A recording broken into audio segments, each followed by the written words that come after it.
right, thank you guys. It is January 17th at 5:01 p.m. and I'm calling the curriculum committee meeting to order. We have two agenda items today. I shouldn't say they're only policies, but the only agenda items we have are two policies. One is the first one that we'll deal with, which is graduation requirements. It's policy 5460. And then the second one, if anyone is watching this and wants to look up online or anything, will be 2260.02, which is English language proficiency. So if you guys don't mind, we'll start with graduation requirements. Is that okay with everybody? Sure. Okay.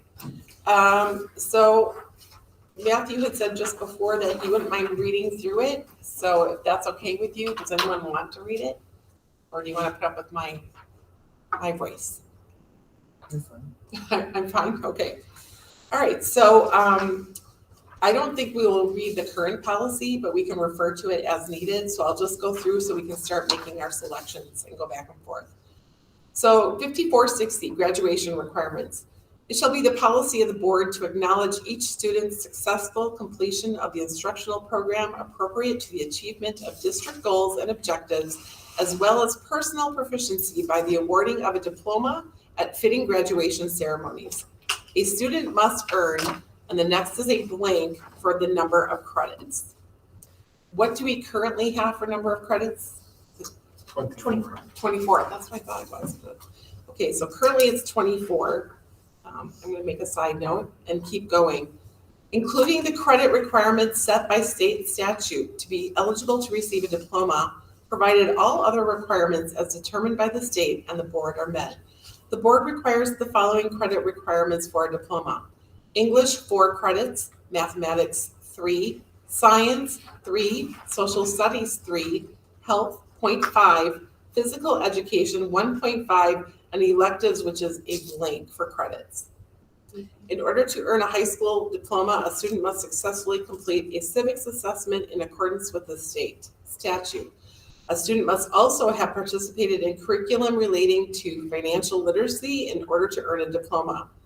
In accordance with state law, a board may not grant a high school diploma to any student unless during the high school grades the student has been enrolled in a class or has participated in any activity approved by the board during each class period of each school day, or the student has been enrolled in an alternative education program defined by, it's a statute, or is participating in a board-approved program that allows a student enrolled in a high school grades who has demonstrated a high level of maturity and personal responsibility to leave the school premises for up to one class period each day if the student does not have a class scheduled during that class period. And that's where I'm going to stop there because I think that we need to start talking about credits here at this point, but I felt like that last paragraph or two is important.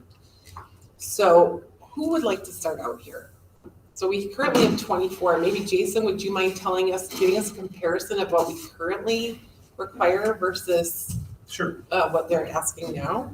So much of what is listed on this template is what we have. Okay. So we have English, 4 English credit requirement, 3 math, 3 science, 3 social studies, 1.5 FIAD, 0.5 health. We do have a 0.5 financial literacy requirement for graduation. Okay. And then 8.5 of electives. We have 8.5 electives.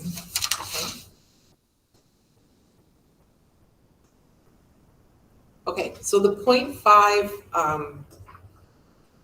financial literacy, yeah, that's non-negotiable. Yeah, that's happened. That started, I'd say, A couple 7 years ago. ago. Yeah. Or something like that. So I remember the onset of that. That Yeah. was done by a good group of people trying to help. Yeah. Okay, so that's where we're currently at then. So really, the credits on here are not, as you said, any different, but electives has an opening. And it depends on then the number of credits that we would like for graduation. Does anyone have opinions like you guys too? I mean, anybody at this point? Jamie, Katie, Jason? I got a quick thing if I could chime in. So are these credits like basically, if I understand it right, just like is a half, I see like financial literacy is like a 0.5. Is that just like one semester class? At what point do the students take that now? What grade? Yeah, I think it's open to the grade level. 9 through 12. Because What do it's they an typically elective. pair it with? Do they pair that with civics or They can, not always, though, they can, any other elective? right? If I add, it could be really anything. So, I mean, I think it's great they're taking something. My only thought is, just knowing, how critical of a skill that is throughout life. It'd be great if there was maybe some more emphasis on it than just like a one-time thing, just because it's really kind of an ongoing thing for a lot of people, but The only thing I'm concerned about is we have a whole system structured right now that is supporting like these teachers with their semester courses. And then if we, like, I would like to add more rigor to it. I would like to add more credits, but I'd like to have a more in-depth conversation of what we can actually do with where we're at with the teaching staff and where we could add or what we, so I don't want to just say statements that are, what I believe. However, I'd like to have us to be able to kind of have a conversation to be able to do it in the right way instead of just saying we're going to make more. That's my, because I would like to have more credits required to graduate. So, because from my research, people have told me that they have a lot of extra time by the time they get to their mid-junior year to their whole senior year. So, and that opens up different avenues for them to do different things. It gives them some, maneuverability.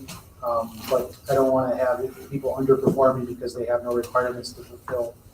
And then what ends up happening is some people just end up taking more classes that are in math and that aren't required, or that are in English that aren't required. So the advanced student's going to take the advanced classes anyways, but maybe we were trying to shoot for the middle to try to, push their envelope. Because sometimes students, they take their 3 credits of math, they don't have math at all their whole senior year then.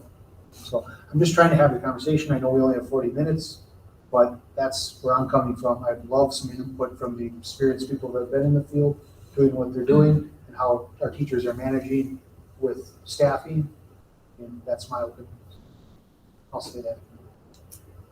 I do want to point out that right now in our template, we can change the number of credits overall, but the only option we have at the moment, at least from Neola, is to change the number of elective credits that's required. The rest is, in writing already. It's not one of the options put forth.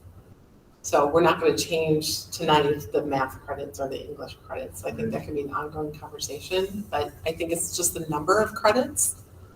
no, thanks for pointing that out, Kathy. And just my thoughts are that, and guys, please chime in if you disagree, but, I think financial literacy is something that is really lacking in a lot of adults, and I think there should be a greater emphasis on it in our education. And I wouldn't be opposed to, if that's part of the elective, it looks like that's part of that elective cycle, right? But it's a requirement for graduation, so it's actually Right. not an elective. So an elective would be the extra stuff that they get to choose to fill their schedules. But the financial literacy component is a requirement for graduation, which got passed about 5-6 years ago from a couple diligent teachers that wanted to put it into the curriculum, and then it got put in. So what you're saying is let's emphasize it more than a semester. You'd like to bring that, and that's a pretty deep conversation for this point in time right now, which I support, but that's not what she's kind of asking for right now. Well, I was Yeah. just, correct me if I'm wrong, you said 24 is required right now, and, unless I'm doing my math wrong, there's that blank in electives, which is a total of 9, right? Mhm. Which would be the half for financial literacy and 8.5 for whatever else. So is it fair to assume, does it fall under electives then, or is it not? I would consider financial literacy as a separate entity Okay. that is not elective. I mean, so what do you guys think? Yeah, I mean, it's am I just like way off base here, or is this like worth kicking around? I think that there is no doubt that financial literacy is important, and I think there's a gap. I think it's a larger conversation, especially given that I believe Lincoln has already begun course selection. And so there might be some implications for staffing and course development that might be more fruitful or more timely in the spring for the following year. Yeah, so if we choose to, we could revisit it in a few months. So it's not going to, well, we have to make sure it's not gonna change anything for our graduation requirements this year. I mean, we have students who are seniors who are starting our second semester, so it would change next year, but it would affect fall schedules. Program planning would have to be retroactive for, we set a program plan starting this date, and then obviously before that, you're not accustomed to those program planning. So that's how it would be done. Yeah. So. I think we should put it on the agenda in a few months and start talking about it some more. Do we want to look at it further or what's involved? Does that make sense to do that?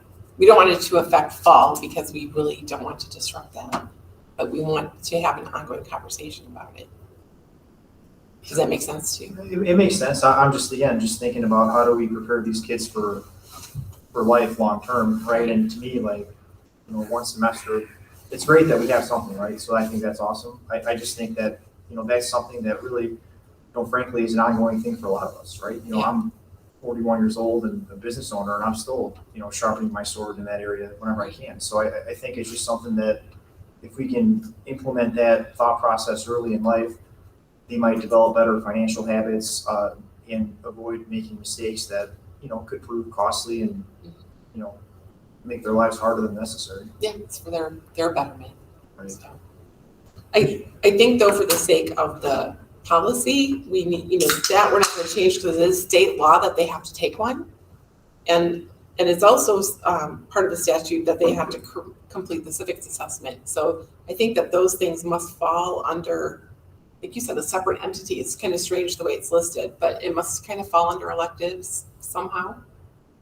They have to have those. I think some districts have financial literacy as part of math programming or elective. Oh, The way we have aligned it is to kind of make it a separate entity. okay, that's better than, that's better for what Tony was talking about. That is separate. Yeah. At least they're taking their math and financial literacy. So that's very good. So when the policy is updated, we can add in, ahead of the electives, just put financial literacy 0.5 credits so that everyone's That's a clear. separate detailed item. Yeah, and I think that I'm a bit confused too, to be honest, about the civics assessment. So what assessment do we do with our students? How, does that not include a civics course? You're just taking an assessment. What is the difference? Students do take a civics course, A course. and they take the assessment, but they don't pass it. They have to continue to take it until they do pass it, and they take it in other courses then. Okay. It is state mandated, Mhm. and it is state driven. So the Okay. questions that are on the civics exam are given to us by the state, and I believe it comes from the citizenship test that people who are becoming naturalized would take. Okay, so what I'm hearing too, though, is civics would fall under social studies, I would imagine, correct? Yes. And so that is one of probably on student handbooks or whatnot for materials that our families get and our students. It's listed that it's a requirement. Yes. Okay, it's just listed that as we're a not having that requirement, listing even though it's here. under the general of Yeah. social studies. Does that make sense to you guys, to Matthew and Tony? That is a requirement, it's part of the social studies requirement to graduate, is that civics piece. It's usually at the junior year where they take that assessment the first time. Okay, As So- Pam indicated, they keep taking it until they pass it. yeah, that's great. And so then the financial literacy part, we should have that listed separately so that students aren't trying to take that as part of their math coursework. So in some ways, they're kind of getting math 3.5 credits instead of 3 in a way, right? At least then we know they're getting the 3 years of math. With the civics requirement, would it be beneficial to break that out, just like you do in financial literacy, as on the policy, or just let the handbook address that? It's a state requirement, I would just leave it like it is, and then if you click on their link, it breaks it down Okay, into into the- the years that they take the classes. Would mathematics be the same way then? Yes. Yeah. And I did not see that Wisconsin requires Algebra 2 to be passed, is that correct? That is correct. So, that's fortunate, that's hard. Okay.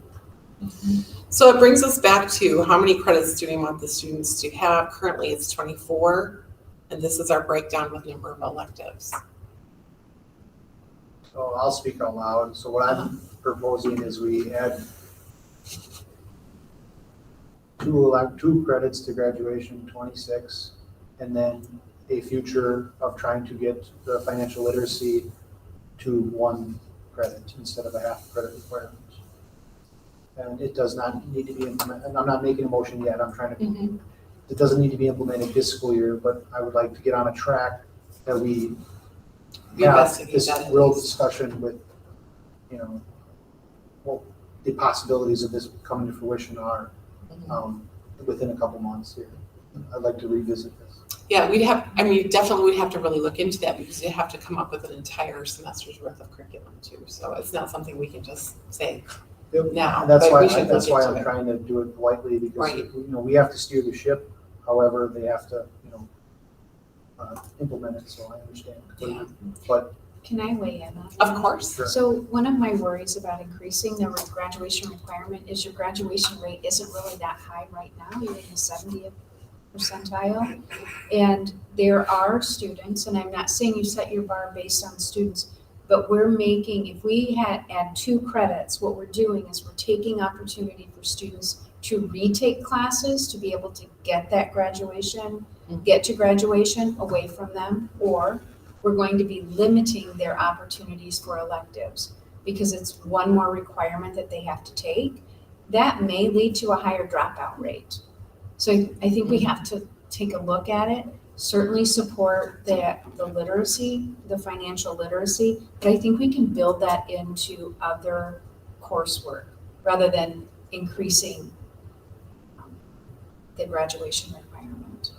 I had the same thought as Matthew, but then further down when we read that paragraph below all the listing of credits, when it talks about having permission to leave the premises for up to 1 class period, I thought maybe we need to do a better job of making sure students are in coursework, you know, like we maybe follow through on more of that. yeah, like, I completely understand your point, Jamie. It's just, Yeah. when you have a junior that's in a position that doesn't have to do extra work, then they don't really see the motivation to go sign up for, I mean, they try to, but it's like, there's like that stopgap where I understand, I would love to support children that aren't falling right with the tempo, and then they need the opportunity to take the class over again. How do we balance that in the correct manner, so that the motivated student doesn't become unmotivated? So I'm okay with that. We gotta somehow address that we don't have too much free time, and then, because idle hands obviously make problems, so that's where I'm coming from.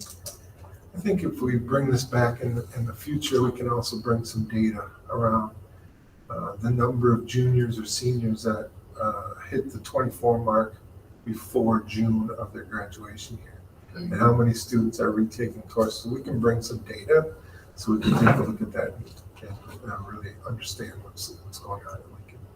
So just as a reminder to you guys, we can set it at 24 or 25, and that's not saying that we can't come back to it in a month or two and do it all over again and change our minds and have more discussion about it too. There's nothing saying that policy can only be looked at once a year or multiple, we can look at it multiple times a year. If it's something that we're not settled with and, that we're not satisfied with, but we want to have more data before making a decision. I'm like on both fences. Does that make I would sense? Let's see compromise, what we- let's settle at 25. And I do think with the addition of our 8th period, so this will be the 2nd school year that students would have had access to an additional period. So I do think, to Jason's point, the opportunity after now 2 full school years to be able to look at some data to say, are we having a number of students that are ready to graduate prior to have earned those 24 credits prior to June? And what would that do to, to the need to increase some FTE and staffing and offer more courses? And what will that look like for staffing and scheduling? What implications would it have for periods of time? Because I do agree, I think we're in a little bit of a limbo here with more free periods or more opportunities for some work experience opportunities than we've had in the past. We also are still it has been an opportunity for students to earn a traditional four-year graduation because of the need to recover some credit as the result of maybe some credit deficiencies from the pandemic. So we're living in a little bit of a limbo world here, but so I think the opportunity to collect some data and continue that conversation with the high school team would be great. So I think there's both camps right now saying we've got some kids that have. So I would make a motion to do 25, and then we can always adjust it if it's too high. Okay, do we have a second? I'll second it for discussion. Okay, Um, second for discussion then, we're at discussion. yeah, I guess, Jamie, you didn't think that was such a great idea, right, raising it? I think right now, looking at your graduation rates over time, they don't seem as high as what I would like to see them. And it feels like we're raising the bar a little bit. So if we're going to increase the rigor and increase the number of credits that are needed, our graduation rate's probably gonna go down. That's my thought. And But I don't have the data to support that. That's just an assumption on my part based on what I can foresee happening. is that 24 requirement, is that consistent across all high schools, or is that vary district to district? It varies, but they're all pretty close, 23, 23 and a half, 24, 24 and a half. It's, it's +1. And so a 25 wouldn't be like totally insane compared to what other people are doing? I'd be guessing, but that could be part of the data that we bring back. And then she explained that, that we now have, instead of 7 hours in the day, now we have 8. So now the availability to get more things completed is there. So with just that alone, theoretically, there should be more opportunity to get more courses done. Now, I'm saying that's theoretically. So that was a good point that I forgot about. That is very pertinent to this discussion. So, but I understand where you're coming from, and I understand where Jamie's coming from. I don't want to, I don't want to defeat the whole purpose of, but I don't want to just say our graduation rate's going to go up or down because of the rigor of the coursework. I just want to have enough work for everybody to be productive, and I'd rather have people be more successful long-term than, just get a diploma to get a diploma. Oh, absolutely, and I think everyone's on the same page there. Yeah, And just thinking out loud here, and Jim, I'd love to get your thoughts on this, or Jamie, but maybe another approach could be in lieu of raising the bar on the credit hours needed. Maybe we look at another criteria. Again, just throwing it out there because we've been talking about proficiency, right? How do we get more students over that hump? And again, I'm just throwing that out there as a possibility. But if there's extra time, and if you're below the standard, maybe you have to take more, classes or whatever. I don't know. I'm just yeah, this throwing is it out there. a pretty big, important decision we talked about right now. Right. That's why I'm not trying to say that this is how it has to be. I'm saying let's move forward, but I have a goal that we're going to try to have higher achievement for everybody. Now, if it means that we have to come down with the requirements, I'll accept that, but I want to have a goal for us.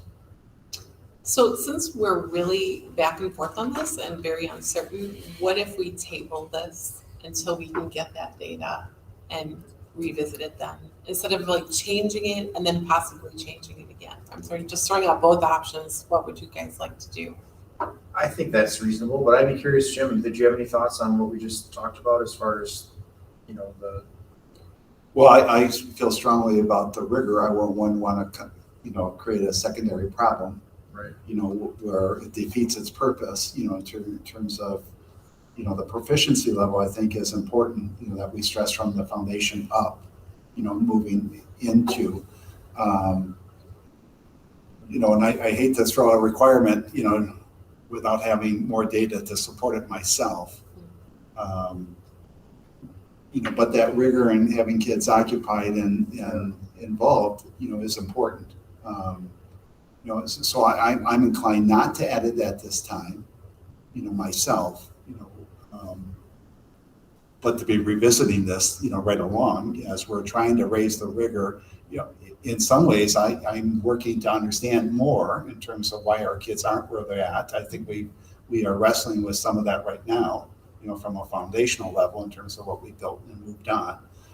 You know, some of my concerns moving in the secondary, and not knowing, you know, in terms of have we somehow lowered the bar?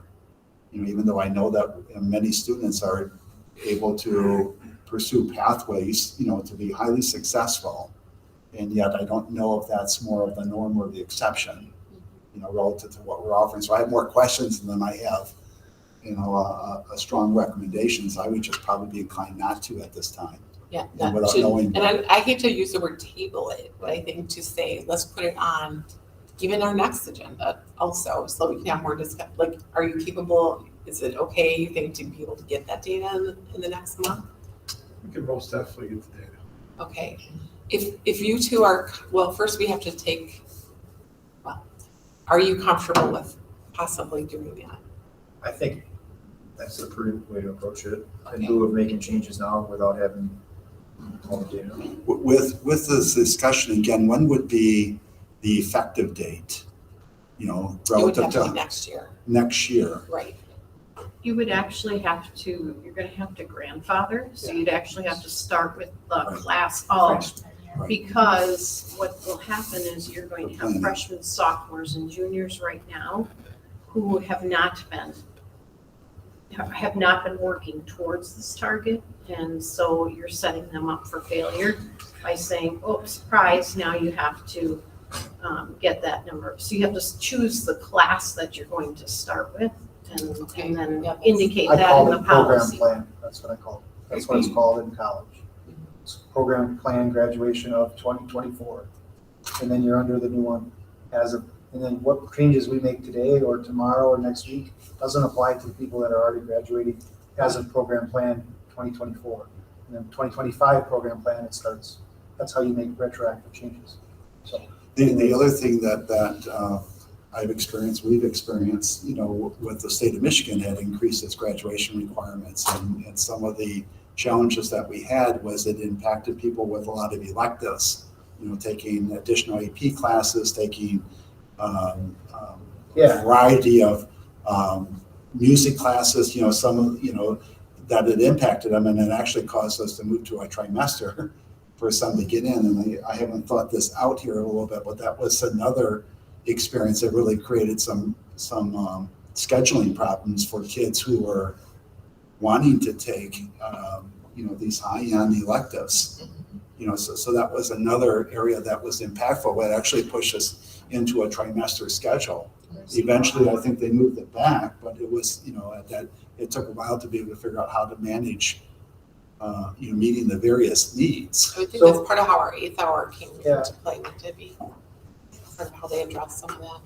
Can correct me if I'm wrong, so like hypothetically, if I take 4 years of science and I want to take an AP class, it becomes an elective actually on your graduation. So, Yeah. so that's, you just fulfill your requirements and then it becomes an Since it's elective. not So it required. doesn't hurt advanced placement students that are trying to just take more college-ready courses or technical or electives, because they just be considered electives after the requirements are filled. So that's I want to make sure that we don't disadvantage people that have to take up too many electives instead of them wanting to take AP courses or something like that, so. But yeah, I guess I know this is a huge thing to deal with, and I'm sorry, Kathy, that you're Don't on be time sorry. restraints, but like, this is how we raise the bar, but we gotta think about it, you know, from the front side and the back side and high achieving, middle and low.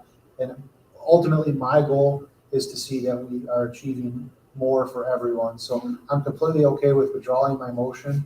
But under the idea that we're trying to address these problems and move our class of students to get to the next level more successfully. So Okay, so you're I withdrawing. withdraw my motion, and Okay, I would make a motion to table that portion of it, okay, credit requirements. I'll Right. second that.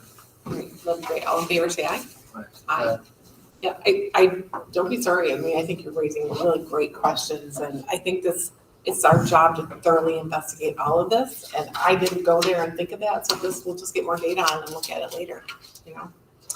So, because we have had this great discussion, but it's already been a half an hour, I want to ask you guys what you would like to do moving forward. We could, continue our discussion with graduation requirements, which in my personal opinion, I think we should keep doing because we may raise more questions as we go through it and we can ask for more data and then we could have more of a whole package next time. Or we could move on to 2260. Which would you prefer? Because really, time-wise, you'll have like 10 minutes. So what would you like to devote your time Keep to? going on this. I think so, yeah. I think so too. That's what my gut says also. So, and I apologize for the lack of time here, but it would be nice to get out in 40 minutes instead of an hour and a half or 3. All right, so let's just continue then. We're just going to go down to like the next option, a box that we check or do not check, which is a student must successfully complete the community service requirement in order to receive a high school diploma. Yes. It's my opinion. Yes, is my opinion. Tony? Yeah, where's that? Is that above there or? It's not above there. Okay, So it's not listed with the number of hours or anything, it's just saying that they must do that in order to receive their diploma. It doesn't get as technical as that. do we have any idea what that is right now? What's 25? 20. 20? Okay. 20 Didn't hours. it used to be 25 way back? Not in my experience yet. Oh, okay. Thus far, so. So 20. It's been like 20.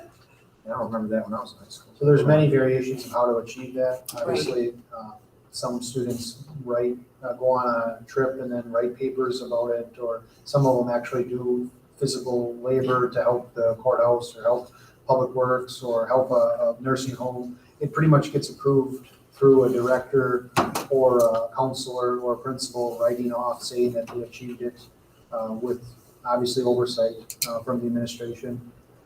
It's a very strong way to help children, young adults learn and grow about their community.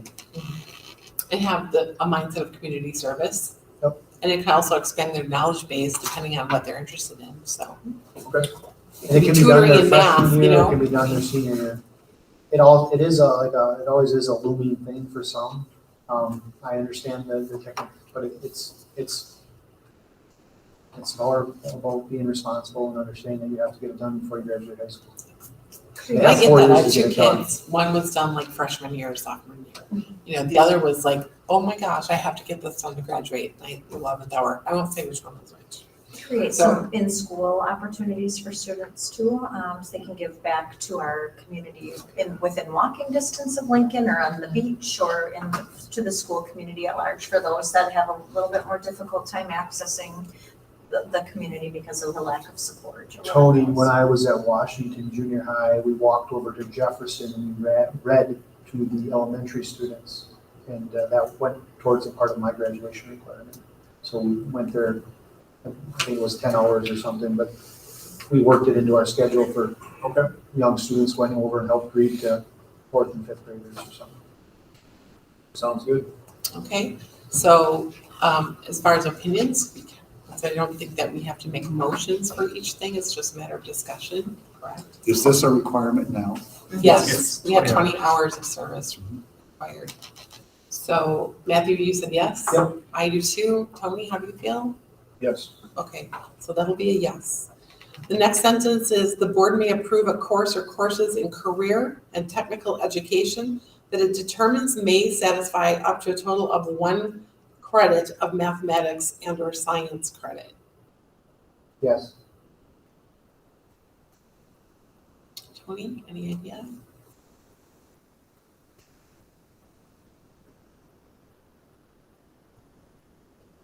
Do we have this now?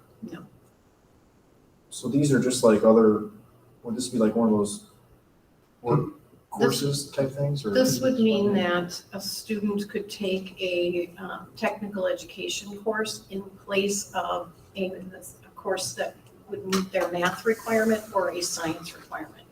So instead of taking Algebra 2, I take, tech ed course that has some math components added into it, math for the trades or something, you know, that is infused into that course. And then I would get credit for that math requirement as a part of that CTE course. So let's say it was measurement in welding. We don't have a course right now, so I have to make something up. But measurement in welding is the course that we say, yes, if you take this course, that can be utilized to meet your math requirement. And students can have it either go for an elective as a tech ed or a math requirement if they need it. That's what this is saying. Or for science, if there was a engineering design course that we felt met some of the physics standards, for example. They take that course and get that course to qualify for a science credit instead of CTE. I think there are some advantages to it too, like, you know, we are hurting in the trades. Not everyone is college bound. And the other portion of this is it says the board may approve. So we may not currently have it, but it leaves us open that if we choose to do that down the road, we have that option. That's how I'm reading it, since it is may, the board may approve. Well, I'll speak to it. So it gives the instructor the ability to build into their syllabus a math component or a science component that gives the validation of that course, and it gives it the strength to add to that course to provide those components for the graduation requirement. So it in my eyes, it's only helping the electives get stronger because it's tying a math or a science to it. So if an instructor builds if an architecture instructor builds a math component into their syllabus and it gets approved by the Board of Education, then that student can take that architecture course, which is a CTE course, career and technical education, then they get credit for the math component as well. How could it be a disadvantage? If the course was approved and it wasn't hard enough, well, then we would be hurting our students because we approved a course that wasn't hard enough for them to get their math component. Now, it's still up to the instructor and the principal to approve it probably, that even if they want to go forward. But that's how we got this financial piece. The financial piece was brought in from some instructors that wanted to put a financial piece into the curriculum of our district. And that's how they fought for it. And now it's a requirement that we have a half semester of financial literacy. So please correct me if I'm wrong in any of this, but this is I think it's a good thing. And the disadvantages would be our fault if we didn't approve a course that was rigorous enough in science and math. So I would say to that I think it would strengthen your CTE class. I think it would lessen the requirement for math and science, unless you gave an exit exam. And so you wouldn't count it unless there was an exit exam, so the student met a certain standard with the mathematical skills or the scientific skills. I just wouldn't waive it and say this class will count as a math class, because it is a completely different set of outcomes that we'd be looking for. That was my concern too, is, you know, what's required now, and that's kind of a big variable. I think an exam would be fine. Yeah, I mean, as long as we had a way to ensure that they were getting what they needed, right, before they moved on. So would it be a math assessment then? Or math or science. Yeah, I would tell you, I don't think many would probably pass it if they were using it for math credit. That's my view of it, because I think it would be watered down in the area of mathematics. One of the challenges is that you have to keep in mind your CTE staff members are not necessarily certified in the math standards or the math or the science standards. So exactly what Jamie's saying is you would, if you were going to really make it truly something viable for kids, you would want to make sure that you have those professionals involved and engaged in it. I think the other piece is that CTE folks like to make sure that their kids get the skills in CTE. And so if you're going to have to balance that with the amount of math and the amount of science that is required for kids to meet the standards, it may present a challenge that they may not be feeling is in the best interest of their programming. But I don't know that, for certain. We would Those are bring good it through the points. curriculum committee though as a new course. Right. And, so you'd have an opportunity to ask some great questions. And in the past, what I've done is created a crosswalk, so you see where the math standards are hit in those courses. And so if there's interest, that would be the format for bringing it in for discussion. Okay, would you like to check the box or not, or use that as part of our discussion the next time? I would What are you leave thinking? it for next time. I mean, just after hearing what Jeannie said, like, I just think that it could introduce some unnecessary risk. Yeah, again, I see both sides right now. You So- know, when I was in a recent conversation with Lee and a couple of the business partners in terms of trying to figure out how to establish academies with, to promote CTE, because this community is really in such a high demand of workers, skilled workers. And in that conversation, one was even referring to their son receiving all this tutoring to try to pass a math class. Mm. And yet they're really wanting to be engaged in the trades that they're pursuing. And so I heard that in terms of where another avenue might have been beneficial. Mhm. At the same time, in carrying that conversation a little bit more, was a reflection in terms of wish, our son had more foundational skills, in terms of built up, so Yeah. that may have been a possibility to just take the math, requirements. And so there was a twofold issue, somewhat of a problem based on not having a stronger foundation. And then also somebody who is really connected with, a potential trade profession, in feeling hurdles along the way of really being able to now put their heart into pursuing that. So it was.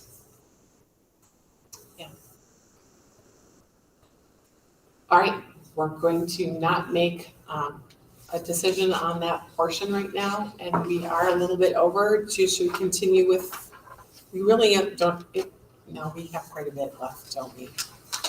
Yeah. Let's hit one more, if you guys are okay with that. And that's just, the state, are you guys okay with that? I should ask, not just keep going. I'm fine, yeah. Okay.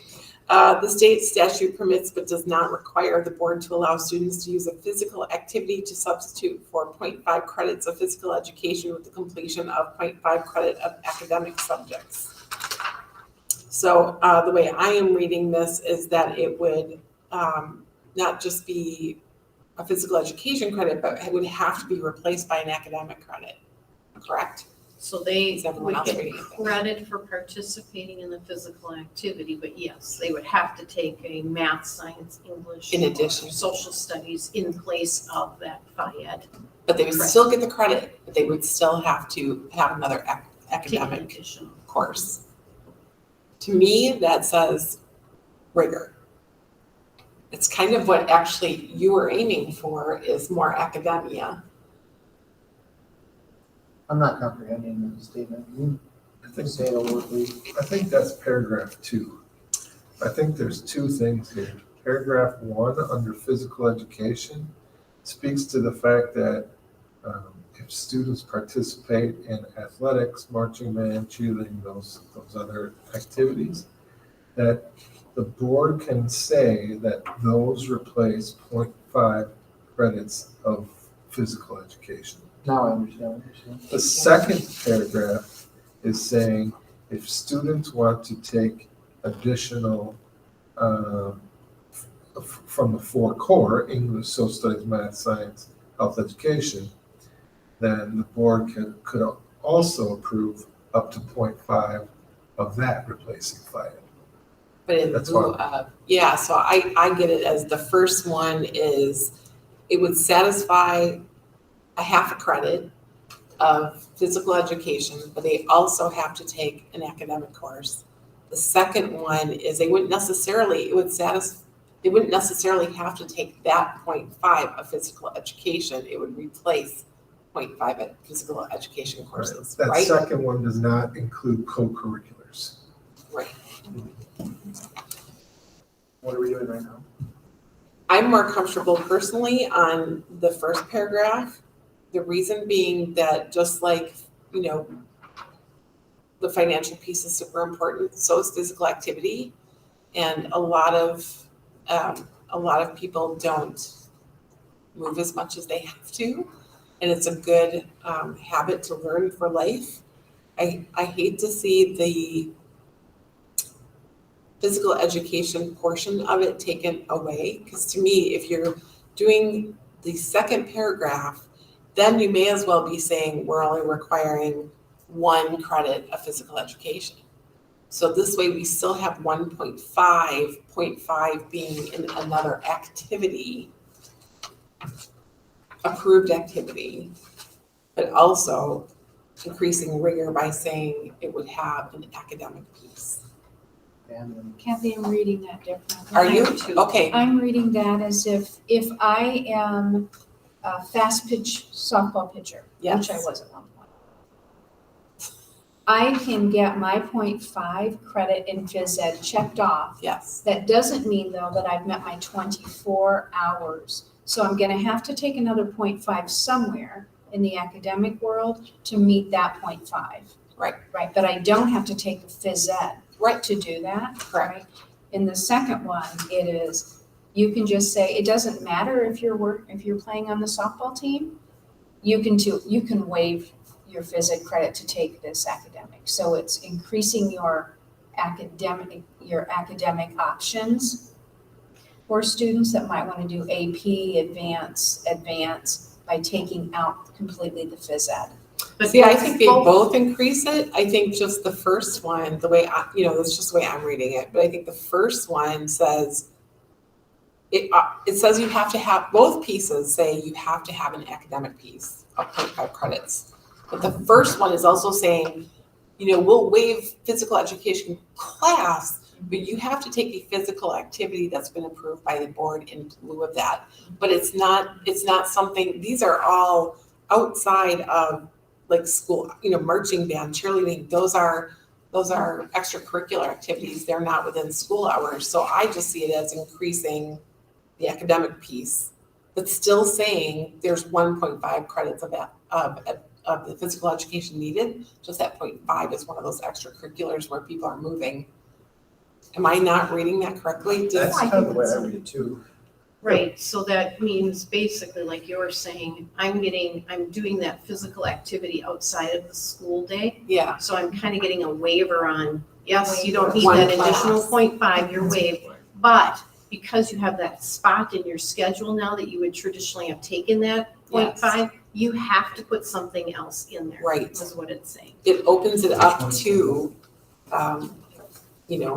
and we can define what that is. It says it takes an additional English, social studies, math, science, health education at their choosing, but it doesn't say like art or music. It defines pretty much within our core subject areas, which would be increasing rigor. That's how I definitely see it. Matthew? I agree with you. I like that. I don't think we had that when I was here. I'll tell you that this is a highly controversial topic amongst our FIAD teachers. I'll tell you why. Um, Publicly, Highly they don't have a controversial. job. Well, that they believe that it will decrease, students that participate in FIAD classes. We've done a little research as a former administrative team on this subject area. I don't know that would be the case, but it will be something that there are very strong opinions around. I also participated in some of our conference high school associate principal conversations in the past few years, and I would say we are one of the few that do not offer this in our area conference schools as an option for students, just knowing the amount of time that students devote to their co-curricular activities. Right. Are there That's a students great that would point. actually, I mean, I'm just relating back to my own experience, but I kind of enjoyed a break of like schoolwork, with some physical activity throughout the days. Like, I mean, I can't imagine that maybe these kids are different these days, just like prefer to be in class all day. I don't know, but But you have a lot of students who don't like FIAD. yeah, but this is You know, saying we'll that these avoid are it if kids who are possible. already playing sports, right? Or maybe in the Right. marching band, or so they're doing some physical activity, right? So I'm personally, I think this is a bad idea. I think we should have the kids take FIED. I think that's good to break up their day and will probably get their blood flowing a little bit and keep them more engaged. I think this policy gives an option. It doesn't say if you participate in sports, you have to waive one, your 0.5 credit. And that was the argument that our administrative team said as well. That, to your point, Tony, many athletes are going to really enjoy participating in FIED class. So that will be one of their electives. They wouldn't opt for this, even if it was an option. But there are a number of students who, because of maybe some collegiate level courses or whatever, just don't have time always to fit some of these elective requirements into their schedule. So this gives them a little flexibility to participate in some core classes. So as an option, again, when we're addressing, maybe considering all learners and programs and things that support a variety of kids on different pathways, it's an option. But it'll be an interesting conversation. Well, that's a super good point. So, I mean, when I think of just our students and I think of rigor, I would like to offer it.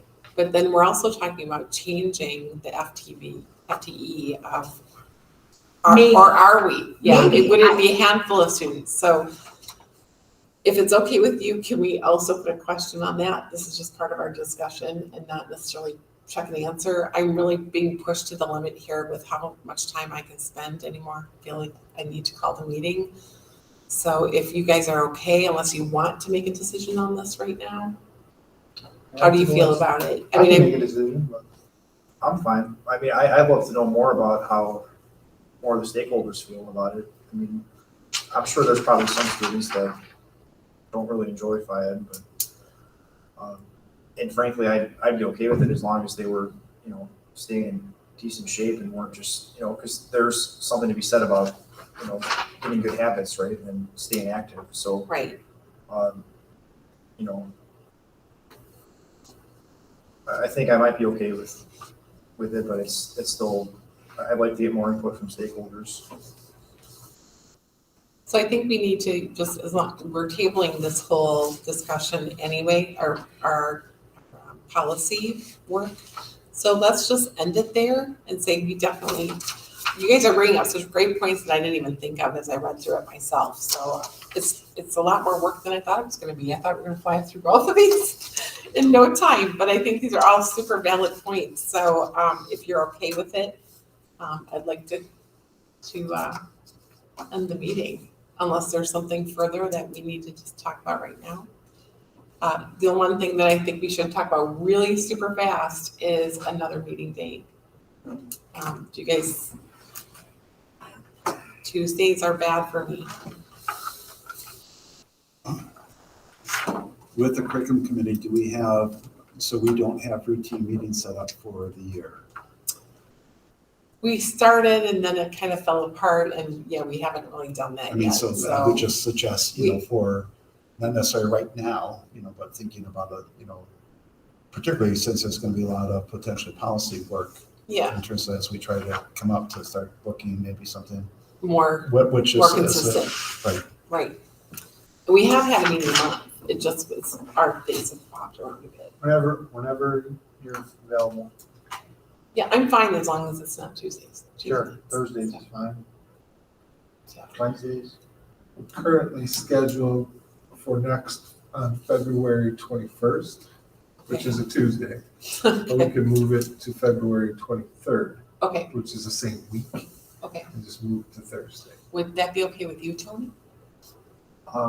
Yeah, I should be able to make that work. Okay, so essentially we're saying the third Thursday of every month. It would be the Alright. 4th. Pardon me? It would be the 4th. It's actually the 4th. Okay, so the 4th Thursday. All right, so let's do that and then, Can I just ask, uh-huh, just gonna make a suggestion, that's a board meeting week. So you'll Okay. have a board meeting the night before and then curriculum 2 days, committee. 2 days later, So yeah. I don't know if you wanna go with a third week, just to try to offset perhaps some of that time. I just wanna point that out Okay. because the board meeting is the 22nd. Well, can we leave it at the 23rd right now, or the 24th? Isn't it the 24th? 23rd, 23rd. So our board meeting would actually be the 21st. 22nd. It's a Wednesday. Oh, it's the Wednesday. You're right. Yep, sorry, I had that confused. It depends on the month, right? So like Yeah. February 21st is the third Tuesday, but the 23rd is the fourth Thursday. Right, so. Well, can we just leave this meeting as it stands and we definitely on the agenda next time as an agenda item, not as a last minute meeting. We need to come up with a consistent meeting date. So we're And I saying think we should also 21st? look at all the other meetings, if Sure. we can have maybe Sure. Lori or somebody can put together all the meetings on some sort of sheet so that we can Mhm. kind of move it to what seems, Yeah, because Where it'll you're best wanting fit. to know where everything's falling, so that, because you're gonna have people on different committees. right. So, and of course, yeah, So I think we that go would to be the best. 21st? let's stick with the 23rd, Third. 23rd, the Thursday, yes. for this one next If since the meeting. you guys are still okay with that? Yeah, I'd like think to that meet works, yeah. sooner. Okay. I mean, it's, And then we'll address it in an agenda item then for our next meeting, okay? To come up with a consistent date, like what week of the month and day we're going to be meeting. yeah, I hear what Pam's saying, it'd probably be better to split it up, just because we have 2 meetings back to back that are usually a little bit longer. Depends on what's being done on the third week, so let's look at that schedule and see what the committee meetings and how they're playing out. I think it'd be best if we could see them all, because, we're on different committees too. There's a so. personnel meeting on Monday and there's regular board meeting on Tuesday. There's nothing right now on the 15th or 16th of February. So you're suggesting moving up a week. Sure, yep, that's. That's fine, it's fine with me, I don't really Makes care. sense to me. I got a finance meeting that day, Okay, so I on don't the do that. 15th, and then I'm gonna be out of town on the 16th, so I can't do that day. Let's leave it at the 23rd then, guys, and then we will address this more then. I literally have to be somewhere in 3 minutes, and I know I'm not gonna make it. So, I'd like to call them, motion, Motion adjourned. to adjourn, I'll thank you. All in favor, say aye. Aye. Aye, thank you. Aye. Well, that was a great meeting, I just never saw all of that coming. Fabulous, though. Thanks, you guys. You're like, oh, these are 2, they're not controversial, we'll plow through these right away. Kathy, would it help